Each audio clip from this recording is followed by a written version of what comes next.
আজকে আমরা যে বিষয়ে আলোচনা করব সেটা হচ্ছে ডায়াবেটিক পেশেন্ট যারা তাদের পেচ্ছাপ দিয়ে প্রোটিন বেরোচ্ছে কিনা কি করে জানবেন। আমরা জাস্ট কিছু সাইন সিমটমের কথা বলবো যেগুলো দেখলে আপনাকে কিন্তু টেস্ট করতে হবে যে পেচ্ছাপে প্রোটিন বেরোচ্ছে কিনা।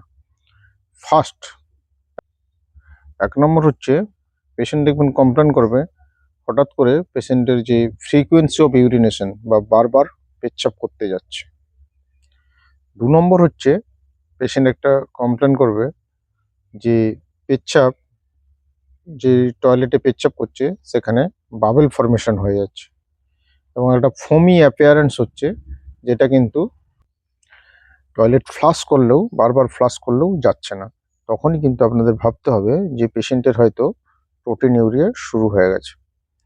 আর একটা পেশেন্ট কমপ্লেন করে যে পেশেন্টের একটুতেই খুব টায়ার্ডনেস বা দুর্বল, হাঁপিয়ে যাচ্ছে, কাজ করতে পারছে না, বা একটু সিঁড়ি ওঠানামা করলেই পেশেন্ট হাঁপিয়ে যাচ্ছে, শর্টনেস অফ ব্রেথ হচ্ছে, তাহলেই ভাবতে হবে যে পেশেন্টের প্রোটিন ইউরিয়া হতে পারে যারা ডায়াবেটিসে আক্রান্ত।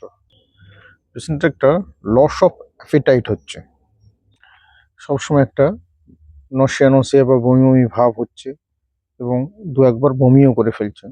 সেই সব ক্ষেত্রে আপনি কিন্তু আন্দাজ করতে পারেন যে পেশেন্টের হয়তো প্রোটিন ইউরিয়া শুরু হয়ে গেছে বা ডায়াবেটিসের জন্য আর্লি সিকেডি বা ডায়াবেটিসের জন্য early DKD, diabetic kidney disease develop করছে। আরেকটা পেশেন্ট কমপ্লেন করে যে পাফিনেস অ্যারাউন্ড দ্য ফেস এবং অ্যারাউন্ড দ্য আইলিড, চোখের গোড়াতে চোখের পাতা ফুলে যাচ্ছে এবং লোয়ার আইলিড ফুলছে, এবং সেটা স্পেশালি হচ্ছে সকালে ঘুম থেকে ওঠার পর পেশেন্ট কমপ্লেন করছে যে মর্নিংয়ে চোখের অ্যারাউন্ড ফুলে যাচ্ছে। আর একটা কমপ্লেন পেশেন্ট ইম্পর্টেন্ট করে, যেটা হচ্ছে নাইট টাইম হচ্ছে মাসেল ক্র্যাম্প হচ্ছে, কাপ মাসেলে পেশেন্ট কমপ্লেন করতে নাইট টাইম মাসেলে একটা ক্র্যাম্প হচ্ছে, যাতে পেশেন্টের ঘুমও ভেঙে যাচ্ছে। আরেকটা শেষ যেটা কমপ্লেন করে সেটা হচ্ছে পায়ের গোড়ালি ফুলে যাচ্ছে, অ্যাবডোমিনাল সোয়েলিং হচ্ছে বা পেটেও জল জমছে।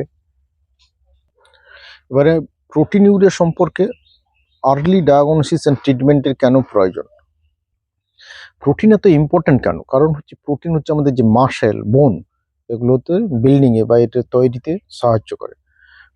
যে ইনফেকশনের এগেনস্টে ফাইট করার জন্য কিন্তু প্রোটিন খুবই প্রয়োজন।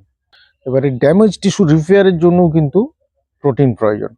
আরেকটা ইম্পর্টেন্ট কাজ হচ্ছে প্রোটিনের, আমাদের ব্লাডে যে কতটা ফ্লুইড থাকবে সেটা কিন্তু নির্ভর করে যে ব্লাডে কতটা অ্যালবুমিন আছে তার উপর।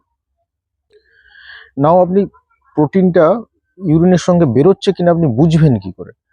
ফার্স্ট হচ্ছে ল্যাবরেটরি টেস্ট। ল্যাবরেটরি টেস্ট যদি করেন ইউরিনের ইউরিনেশিয়ার এবং ইউরিনের টোটাল প্রোটিন টেস্ট,